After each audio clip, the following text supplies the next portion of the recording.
They call you a slut, then masturbate to your pictures and your videos. And it's okay.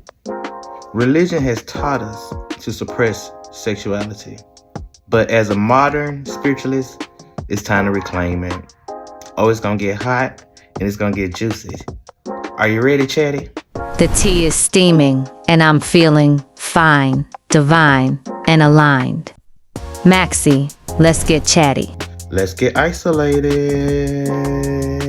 Welcome to the Maxie Heart Experience.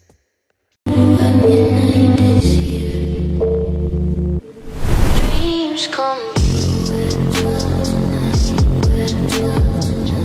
Dreams come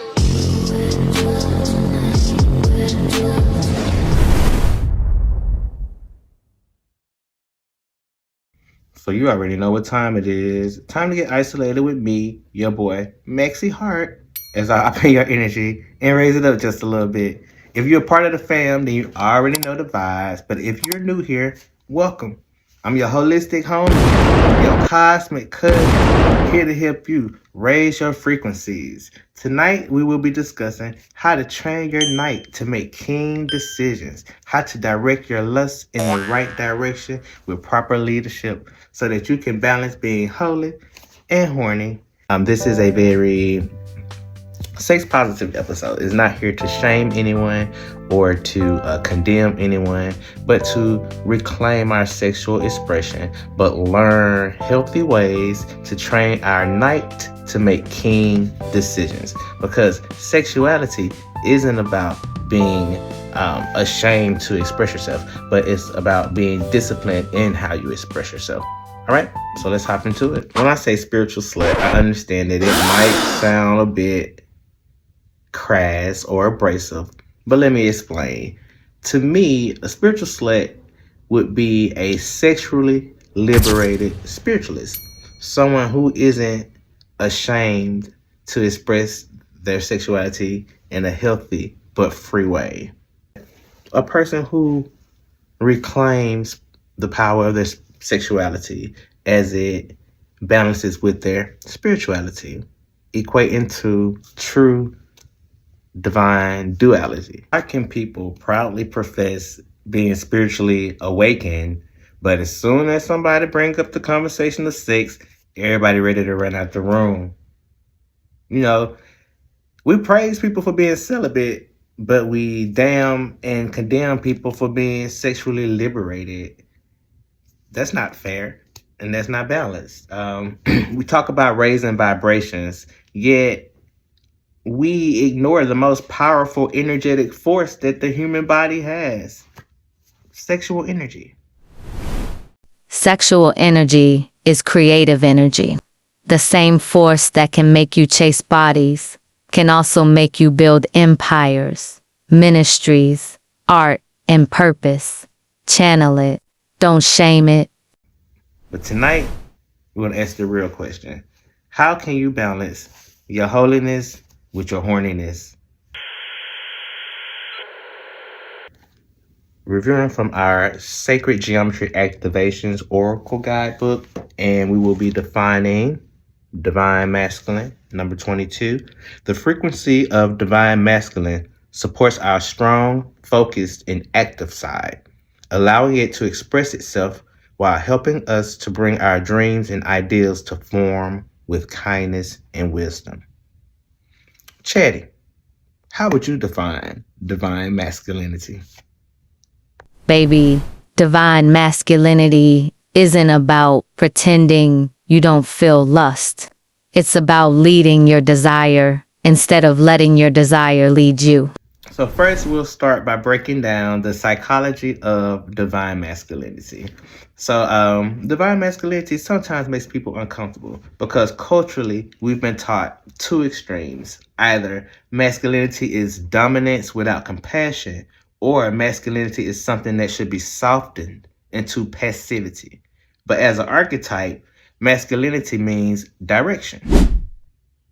According to Carl Jung psychology, the masculine principle represents focus, intention, and structure.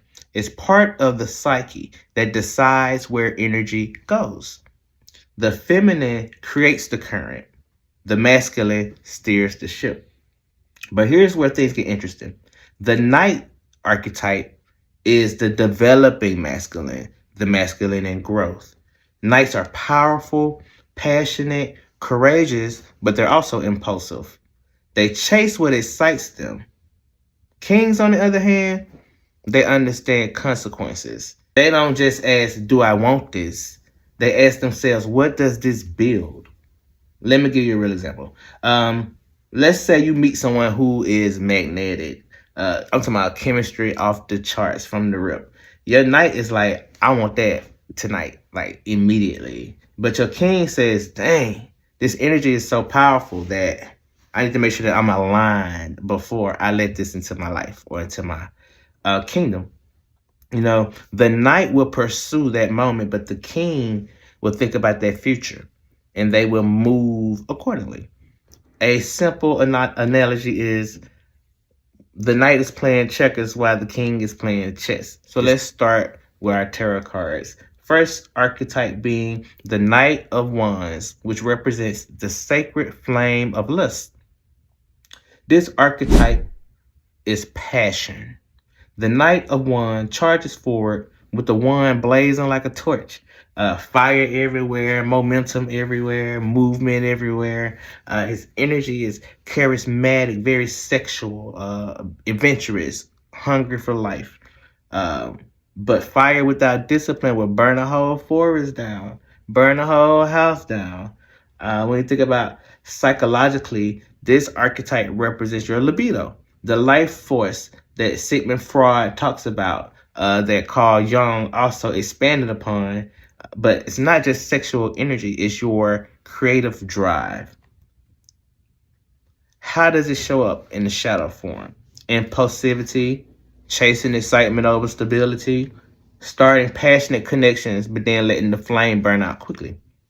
The Knight of Wands is the energy that says, I want it now. So that's going to lead us to the Knight of Cups. The Knight of Cups is our romantic seeker. So this knight moves through water, and we know water represents our emotions. So he's the dreamer, the poet, the seducer, the sweet talker. He follows emotional intuition and fantasy. This archetype is beautiful when it's balanced, but it can represent emotional openness or artistic sensitivity. But if you catch a Knight of Cups in the shadow side, he paints illusions. Fall in love with potential, over-promising feelings that aren't grounded, romanticizing connections instead of building them. You ever met somebody and they felt like y'all were soulmates in like 3 weeks, but then they disappear and you never hear from them again? That's how the Knight of Cups shows up in the shadow side. But, when the Knight of Cups is in a divine placement, it could represent emotional mastery.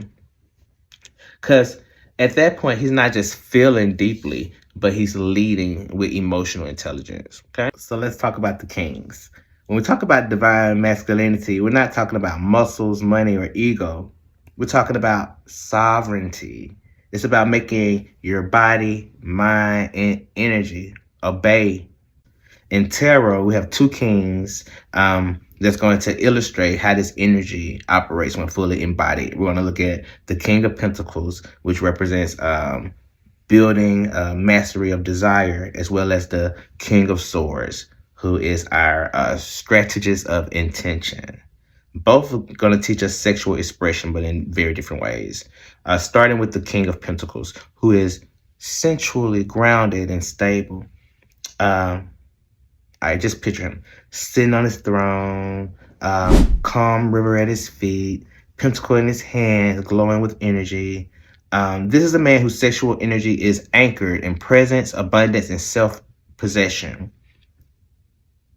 The King of Pentacles turns sexual energy into a ritual of connection and presence. He's confident, but he's not reckless. Pleasure is abundant, but it's slow, it's luxurious. He doesn't compromise the vision of what he sees for the relationship. His stability allows the space for him to express and provide emotional safety for himself as well as his partner. Pushing forward to the King of Swords, sleek, poised, the sword upright to represent intellect. He doesn't just feel the desire, he analyzes it, he directs it, he controls it, he evaluates it. This king channels his sexual energy through clarity, strategy, and intent. He doesn't suppress the desire, he owns it. Every action has a purpose. He knows what he wants. He knows why he wants it. He knows how he wants it. He knows how he's going to get it. He doesn't chase every attraction. He evaluates the one that he wants, and he goes for that. He asks himself, does this energy align with who I am, who I want to be, and the life that I'm constructing in the present? Every sexual choice becomes an act of leadership, an affirmation of his integrity, and declaration of sovereignty. Here's the secret that most people miss.